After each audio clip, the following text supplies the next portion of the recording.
يا ابن النكاح ايش امك يا ابن الوسخ ايه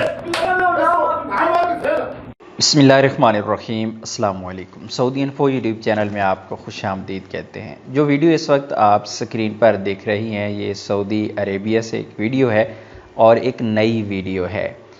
کمپنی میں کچھ معاملہ اس طرح ہوا کہ کمپنی کے جو اعلیٰ کچھ افسران تھے جن میں کچھ مصری بھی شامل تھے، کمپنی کی جانب سے اپنے ورکرز کو اپنے آفس میں بلایا گیا اور ان پر کچھ مختلف جو پیپر ہیں ان پر سائن کروائے گئے۔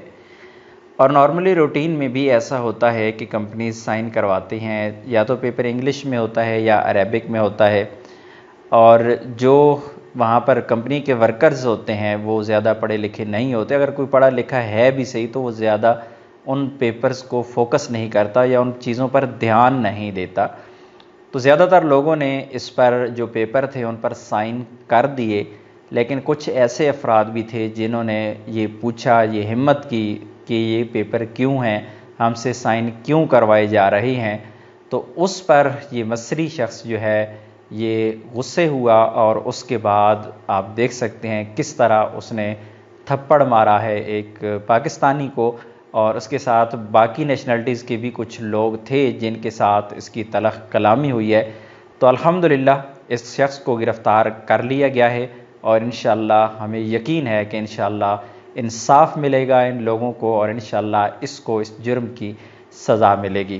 کوئی شخص نیشنلٹی چاہے کوئی بھی ہو، پاکستانی ہو، انڈین ہو، بنگلہ دیشی ہو، کسی بھی ملک سے نیشنلٹی سے اس کا تعلق ہو اور وہ ہو اقامہ ہولڈر، تو کم از کم اس کو اپنی اوقات کبھی بھی مت بھولنی چاہیے، کیونکہ ہم نے دیکھا ہے کہ ہمارے ایسے اپنے پاکستانی بھی ایسے ہوتے ہیں، جب کمپنی میں ان کو کچھ عہدہ مل جاتا ہے، کچھ پاور مل جاتی ہے، تو اس طرح کی حرکات وہ بھی کرنا شروع کر دیتے ہیں۔ لیکن قطعاً یہ بات مت بھولنی چاہیے کہ سعودی عربیہ میں آپ کی کوئی اوقات نہیں ہے۔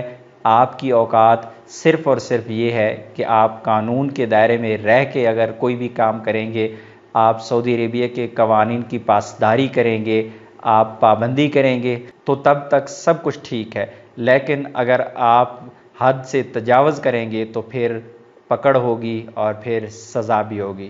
اللہ سے دعا ہے کہ اللہ تمام پاکستانیوں کو اور اللہ تمام پردیسیوں کو اپنی حفظ و امان میں رکھے اور ان کے لیے رزق کے بہتر اسباب پیدا فرمائے۔ اپنی دعا میں یاد رکھیے گا۔ السلام علیکم۔